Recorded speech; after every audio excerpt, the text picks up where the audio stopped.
make it easy for people. I think this is like something that people get wrong and they don't realize they're doing it wrong. But like when you get someone to talk to you, make it easy for them to help you. I think sometimes people go in and they're like they ask kind of generic questions. I can tell if someone's like thought of a question before they talk to me. And I'm like, okay, great, I'm gonna answer that question. But if it's like a very generic, I'll be like, go Google it. Like, I'm not doing this. So like if you make it really easy for them to help you, and then you're appreciative, like that person, like most people who are giving you 30 minutes want to see you be successful. Like that's why they're doing it. But I think a lot of times people will be like, hey, I got this like 30 minutes. And then they'll go and they kind of don't really do the work, which is unfortunate. And then when they get the feedback, they're like, okay, and they go about their day. And it's like, just write that person an email and let them know how you did. And I guarantee, like, it'll mean a lot to them. And maybe they can give you further feedback. They'll hear how, oh, you're doing this. So here's some recommendations. Like, if you make it easy for them to help you, they will help you. They're like, that's what they want to do.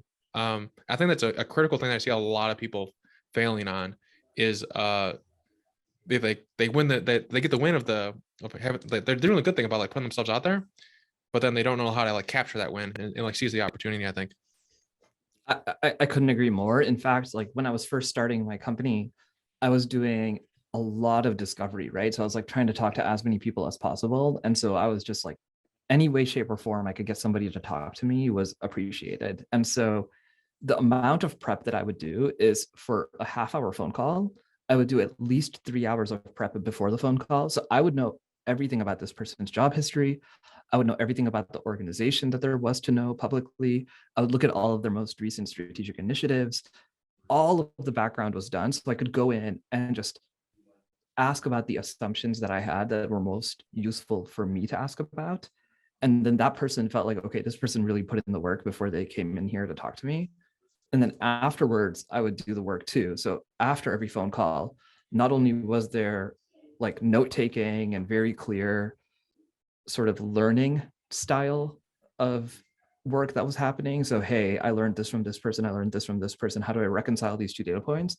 But then any follow up with that person was also done in a fast enough fashion and turnaround that we actually maintained a strong relationship. So yeah, I think that, I mean, I just am sort of doubling down on what you're saying. If you get somebody to respond to you and to give you their time, it is critical that you put in the time you need in order to be extremely well prepared because not being prepared just makes you sound, yeah, it makes you sound like you don't actually understand why you're on the phone call in the first place.